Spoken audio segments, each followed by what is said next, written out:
Hari ini kita akan mendengarkan sebuah suara peradaban dari Sulawesi Tenggara. Sebuah suara yang sangat khas, tapi sayangnya sekarang terancam sunyi. Ini dia kisah tentang bahasa Wolio.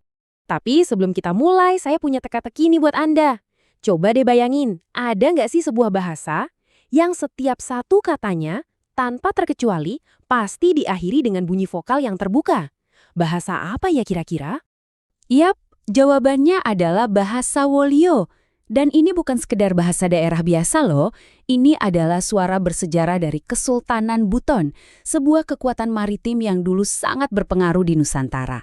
Oke, sekarang kita bedah lebih dalam lagi ya. Siapa sih sebenarnya yang menuturkan bahasa ini dan di mana kita masih bisa mendengar denyut nadinya sampai hari ini?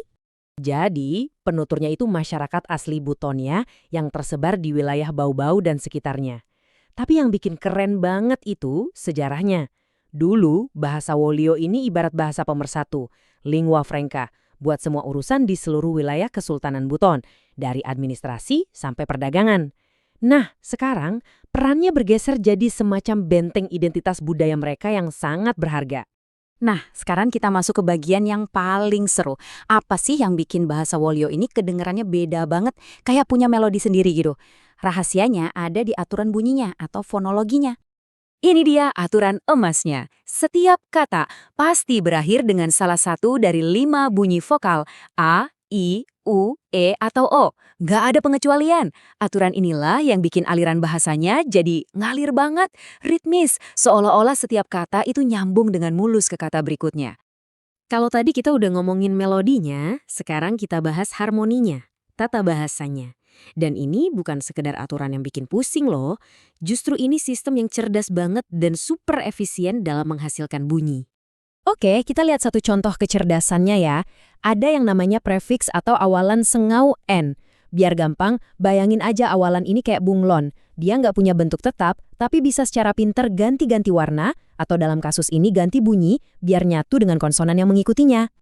Nah, ini dia cara kerjanya. Si awalan N ini pinter banyak adaptasinya. Dia bisa jadi bunyi eng kalau ketemu K atau G, terus jadi ne kalau ketemu T atau D, dan jadi me kalau ketemu B atau P. Intinya apa? Ini bukan sesuatu yang harus dihafalin mati-matian. Ini tuh proses alami biar ngomongnya lebih gampang, lebih enteng. Efisien banget kan?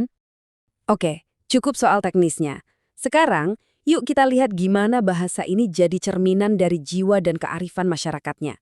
Karena di balik setiap kata ada nilai-nilai budaya yang dalam banget. Contohnya ungkapan ini, apo ice bulawah, artinya berhati emas. Ya, persis seperti yang sering kita dengar, ini adalah metafora untuk kebaikan hati. Ini nunjukin betapa masyarakat Wolio juga sangat menghargai sifat mulia.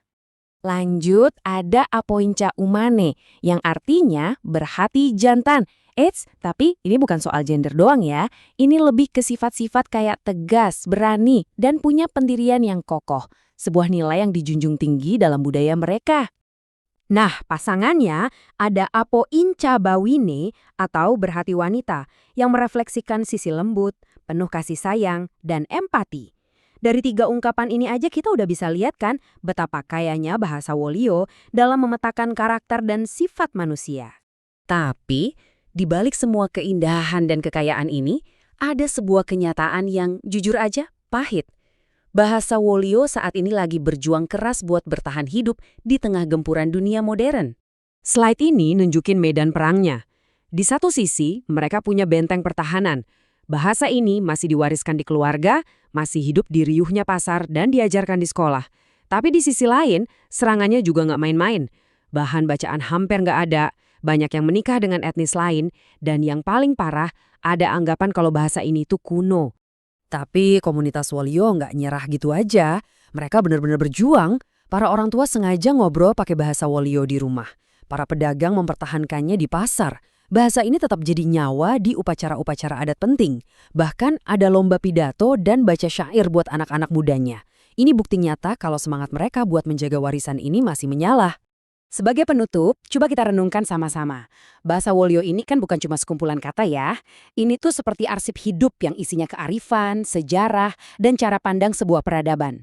Jadi pertanyaannya, mungkin bukan lagi apakah sebuah bahasa akan punah, tapi saat suaranya nanti benar-benar hilang, warisan peradaban sebesar apa yang kita biarkan ikut lenyap bersamanya?